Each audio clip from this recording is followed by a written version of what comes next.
آیت نمبر 191 تا 195۔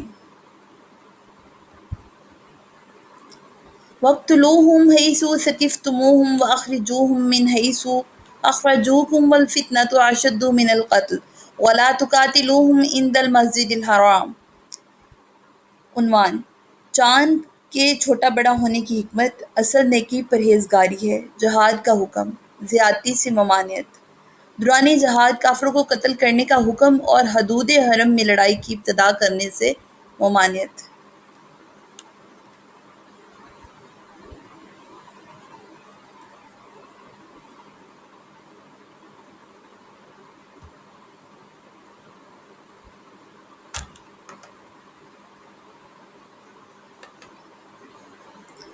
ناجائز فائدہ کے لیے کسی پر مقدمہ بنانا، اس کو احکام تک لے جانا ناجائز و حرام ہے۔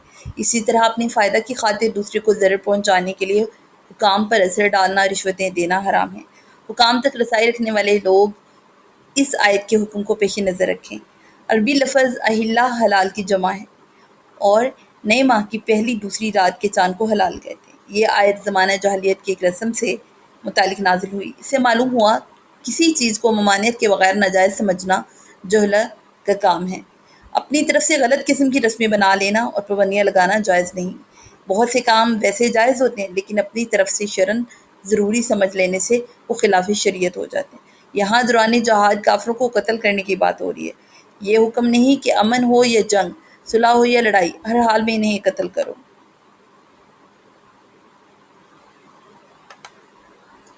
Kill them wherever you come upon them, and drive them out of the places from which they have driven you out. For persecution is far worse than killing. And do not fight them at the sacred mosque unless they attack you there. If they do so, then fight them. That is the reward of the disbelievers.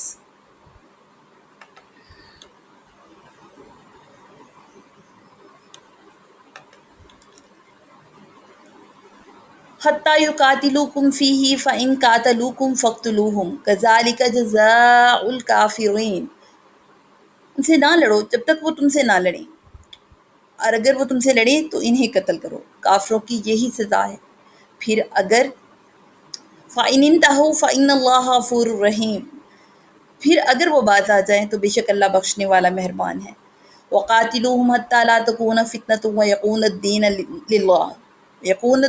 لِلَّهِ فَإِنِ انْتَهُوا فَلَا عُدْوَانَ إِلَّا عَلَى الظَّالِمِينَ۔ الشَّهْرُ الْحَرَامُ بِالشَّهْرِ الْحَرَامِ وَالْحُرُمَاتُ قِصَاصٌ فَمَنِ اعْتَدَىٰ عَلَيْكُمْ فَاعْتَدُوا عَلَيْهِ بِمِثْلِ مَا اعْتَدَىٰ عَلَيْكُمْ وَاتَّقُوا اللَّهَ وَاعْلَمُوا أَنَّ اللَّهَ مَعَ الْمُتَّقِينَ وَأَنفِقُوا فِي سَبِيلِ اللَّهِ۔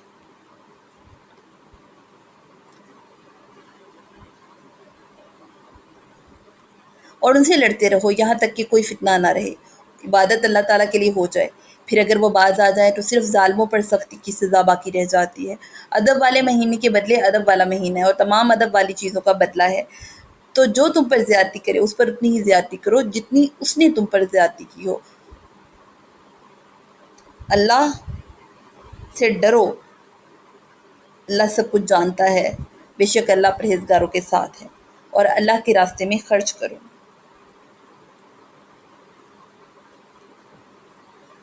But if they cease, then surely Allah is all forgiving, most merciful.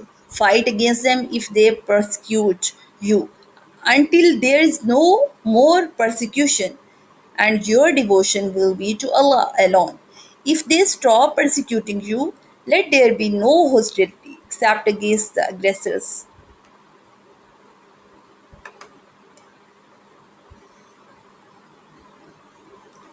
There will be retaliation in a sacred month for an offense in a sacred month, and all violations will bring about retaliation. So, if anyone attacks you, retaliate in the same manner. But be mindful of Allah, and now that Allah is with those mindful of Him, spend in the cause of Allah, and do not let your own hands throw you into destruction by withholding, and do good, for Allah certainly loves the good doers.